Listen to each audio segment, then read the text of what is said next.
Why are we here? What's the purpose of life? How can you even find the answer to these types of questions? Science helps us understand so much about ourselves and the universe, but how do we understand things beyond the grasp of our scientific knowledge? We can use science to explain a lot, but we struggle when it comes to explaining why. Why is that? If you throw a ball to someone else, you can use physics to explain how the ball reaches its target.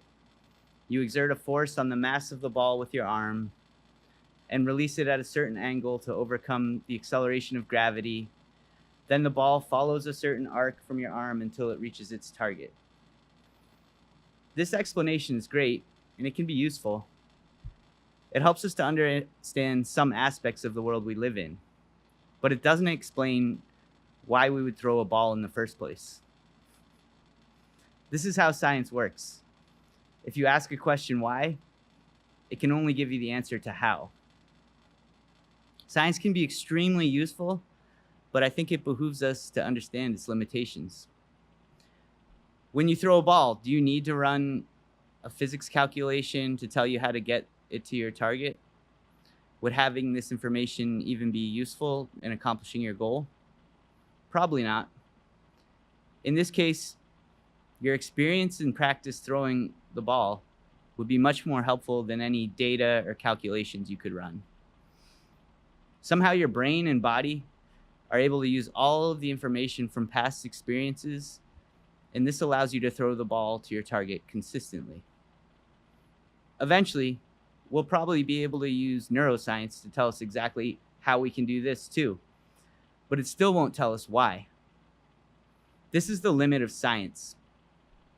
Science is amazing because it can tell us so much about the chemical interactions and the mechanics of how things happen, but it still can't tell us why.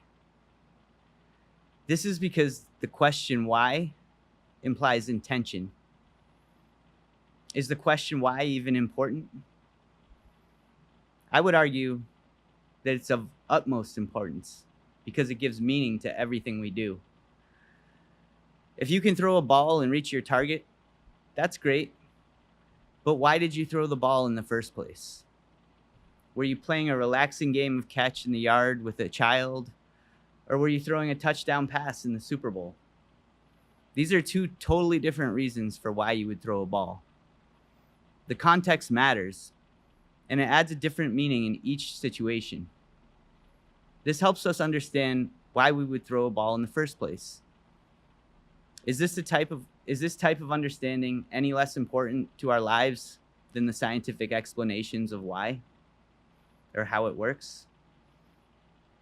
Why we do things adds context and meaning to everything. The context in which you're throwing a ball could add a wide spectrum of different feelings and emotions to what you're doing. These feelings and emotions could enhance or add value to what you're doing, or they could also interfere with your ability to accomplish your goals if there's added stress. In Zen, a koan is a question or a statement that challenges you to think about things differently than you usually do. Tonight, I'll ask you one simple question which can be very difficult to answer. The question is, why? Why are we here? Why do we exist? These are the types of questions that many religions, intellectuals, philosophers, scholars, and spiritual thinkers have discussed for thousands of years. It's hard to find agreement on an answer because it might be completely subjective. In Zen, we often use meditation to help us find these types of answers to these questions. Rather than contemplating an answer, we plant the question in our mind like it's a seed. Then we use our meditation to clear out our mind of all thoughts and see what will grow from our seed.